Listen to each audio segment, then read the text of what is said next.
voudrais tout d'abord vous dire moi-même et l'ensemble des membres de la délégation qui m'accompagne dans cette visite de travail, nous sommes heureux de nous retrouver à Bakassula, la grande province du lac Tchad. Autant nous sommes heureux de nous retrouver dans cette belle province de notre beau et cher pays pour discuter dans la cordialité des enjeux auxquels elle fait face. Autant nous devons rendre grâce à Dieu le Tout-Puissant, Créateur, qui a permis de nous trouver aujourd'hui dans la paix et la sérénité. Je tiens également à exprimer mes ardents remerciements et ma haute appréciation pour la grande mobilisation et le chaleureux accueil que vous avez réservé à notre première arrivée à Bakassula en notre qualité de président.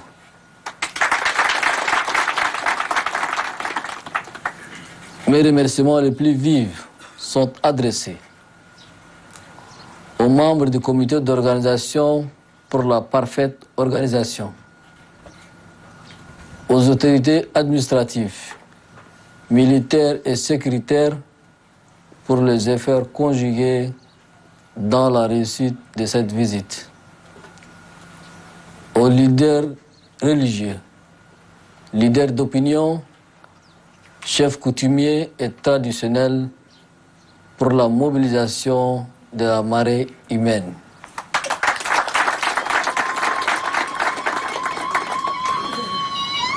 Aux jeunes, femmes et personnes âgées qui sont sorties massivement.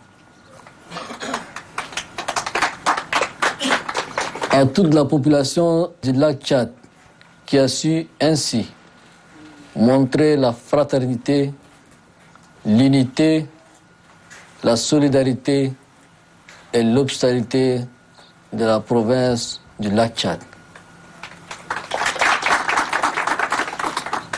Hier, nous avons remarqué que toutes nos différences ont été transcendées. Et toutes nos différences culturelles ont été mises en avant par les populations qui se sont mobilisées pour nous réserver un accueil haut en couleur.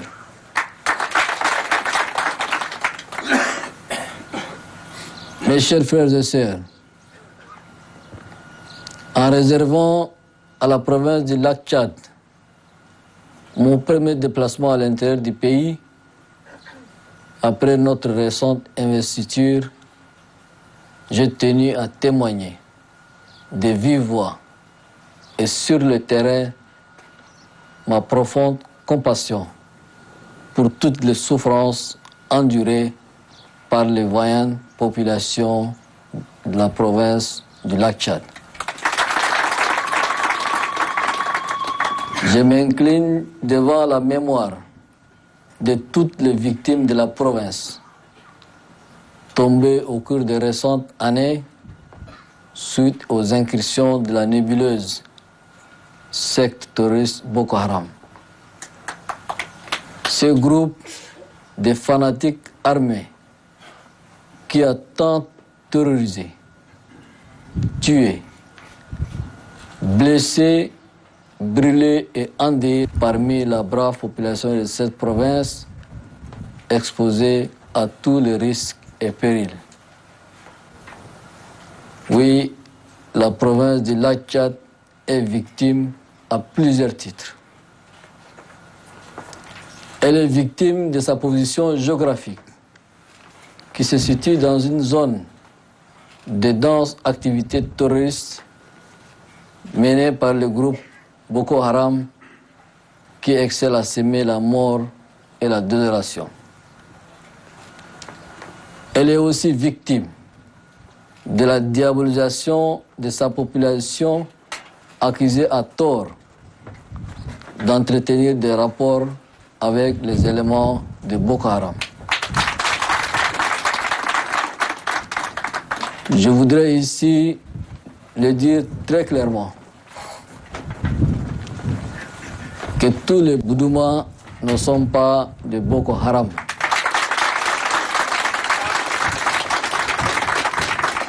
Ça, il faut que ça soit très clair.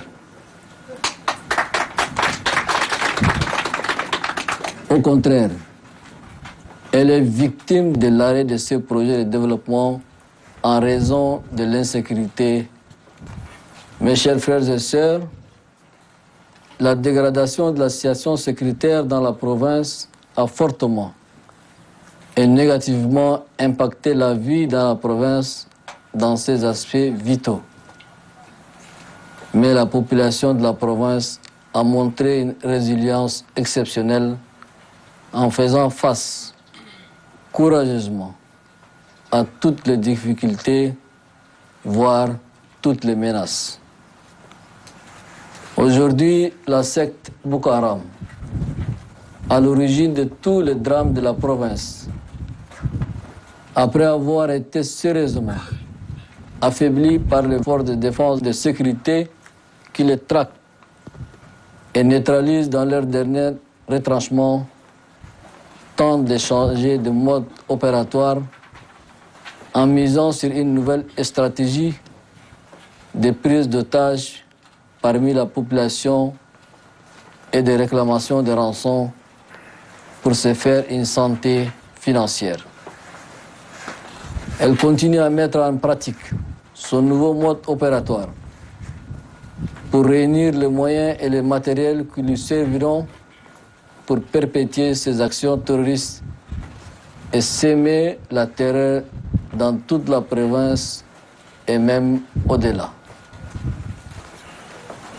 Notre lutte contre cette nébuleuse doit être réadaptée à son nouveau mode opératoire pour y associer toutes les composantes de la province. Nos efforts à tous les niveaux doivent être conjugués pour mettre un terme définitif aux activités de la secte Boko Haram.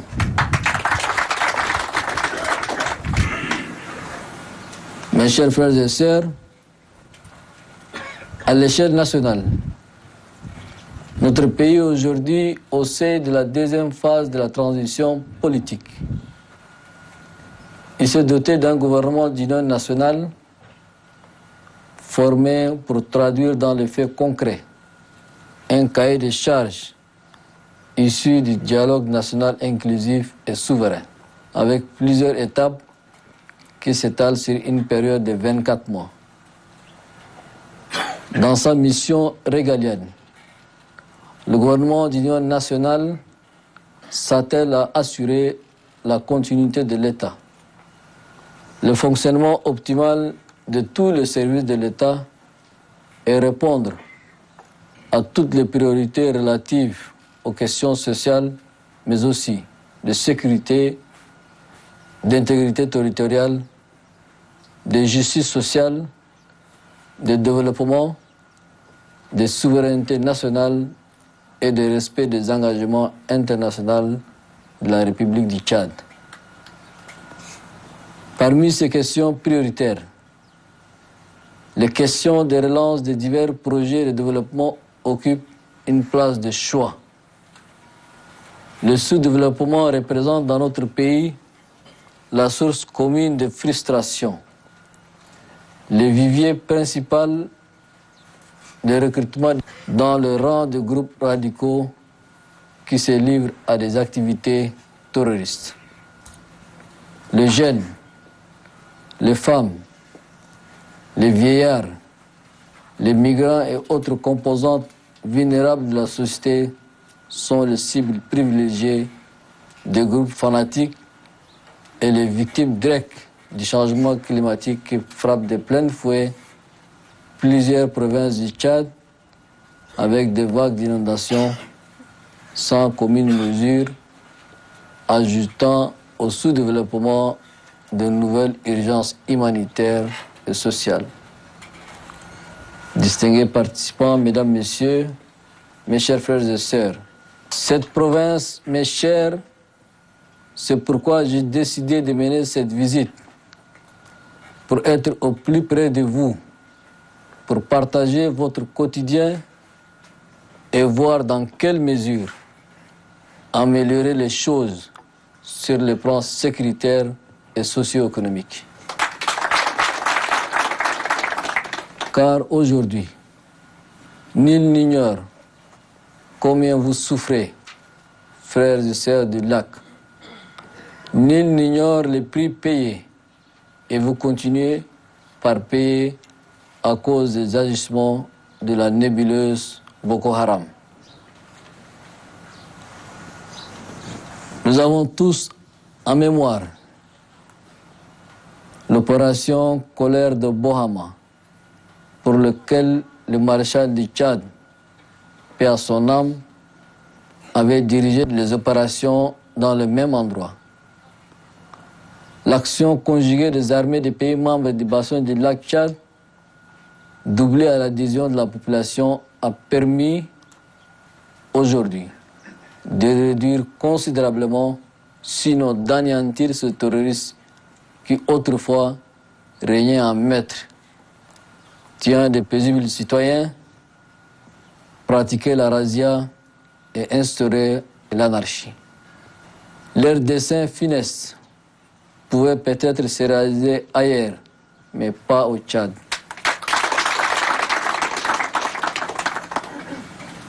Pour arriver à ce résultat, il a fallu d'énormes sacrifices et de la hargne qu'on connaît et reconnaît à notre armée. Maintenir ce climat de sécurité est tout aussi difficile que traquer les terroristes dans leur retranchement. Nous sommes sur nos gardes car en face, l'ennemi escrute la moindre faille. Je tiens à suivre personnellement l'évolution de la réponse de l'armée et surtout d'étudier avec les responsables militaires la meilleure façon possible d'adapter nos opérations aux nouvelles méthodes de Boko Haram qui, ne pouvant plus nous attaquer frontalement, se versent dans la prise d'otages contre rançon. Cela nous interpelle tous, civils et militaires. Mes chers frères et sœurs,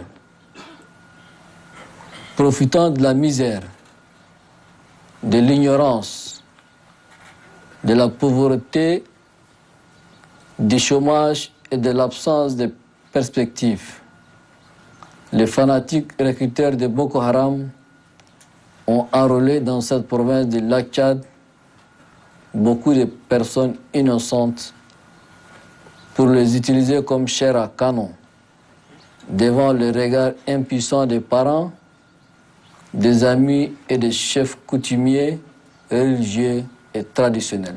Les insuffisances multidimensionnelles dont souffre la province du lac Tchad appellent des réponses appropriées. Elles doivent être d'ordre social,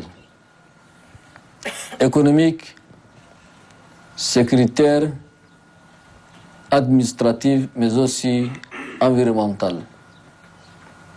À cet égard, j'instruis le gouvernement en effet de relancer en vue d'achever les projets et les chantiers des différentes infrastructures sociales, sanitaires, scolaires et routières qui sont entrepris au profit de la province, dont je cite en matière de route la route Massakori-Ngouri, la route Ngouri-Bol, la route Bol-Loua, la route Loua-Regrik, la route Regrik-Daboua, frontière du Niger. L'aboutissement de la construction de ces routes est essentiel pour désenclaver la province du lac tout en reliant le Tchad, le Niger et l'Algérie. Il est de même pour l'aboutissement de la section de la partie tchadienne de la route transsaharienne. Ces routes contribuent à désenclaver la province du lac Tchad, consolider l'intégration économique régionale, par l'amélioration progressive de la route transsaharienne qui relie 6 pays africains, le Tchad, le Niger, le Nigeria, le Mali, l'Algérie et la Tunisie. Améliorer les conditions de vie de la population en facilitant l'accès aux services sociaux. Doter notre pays d'une nouvelle voie d'import-export avec les marchés internationaux via les ports ouest-africains, notamment Cotonou, Lomé et Tema. Mieux, cela permettra également d'accéder au marché maghrébin. Construire à terme un port sec entre le Tchad et le Niger afin de faciliter les échanges commerciaux et surtout pour créer des opportunités d'emploi décents. Le développement de la province du lac Tchad passe également et nécessairement par le développement de l'éducation, la sensibilisation de la population, la modernisation de l'agriculture, de la pêche et du commerce, l'autonomisation de la femme, le financement des micro-projets, l'accompagnement de la jeunesse, la lutte contre les mœurs néfastes, l'implication de la chefferie traditionnelle, la réforme de l'administration, le bon fonctionnement de la justice, la transparence dans la gestion de la chose publique, pour ne citer que cela. Mesdames, Messieurs, mes chers frères et sœurs, je tiens à saisir cette opportunité pour saluer et remercier les efforts déjà consentis par l'ensemble de nos partenaires et lancer un appel à la solidarité et au soutien de la communauté internationale dans la lutte commune contre le terrorisme, mais aussi dans la prise en charge des personnes déplacées et réfugiées qui constituent un fardeau et une pression sur les ressources de la population de la province. Le poids des personnes déplacées et réfugiées n'est pas à négliger. Je voudrais, avant de finir, féliciter très sincèrement le gouverneur qui, depuis son arrivée, a pris les choses en main et qui travaille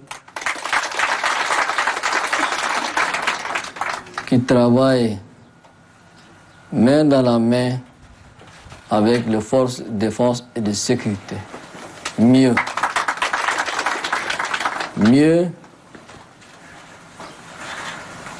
il se déplace avec les forces de défense et de sécurité au péril de sa vie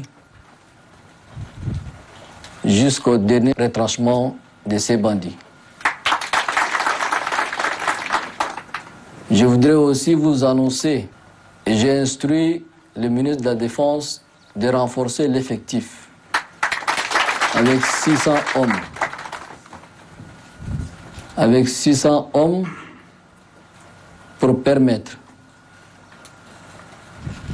de traquer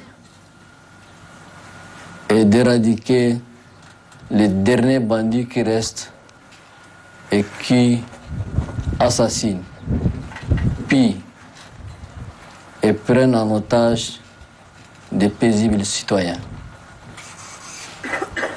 Pour finir, je vous exhorte vivement à mettre en avant l'intérêt général dans l'exercice quotidien de vos attributions et activités pour redonner à cette province toutes les chances à connaître un essor de développement intégré pour le bien de la province et partant du Tchad dans son entier.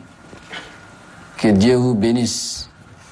Que Dieu bénisse le lac, que Dieu bénisse le Tchad. Je vous remercie.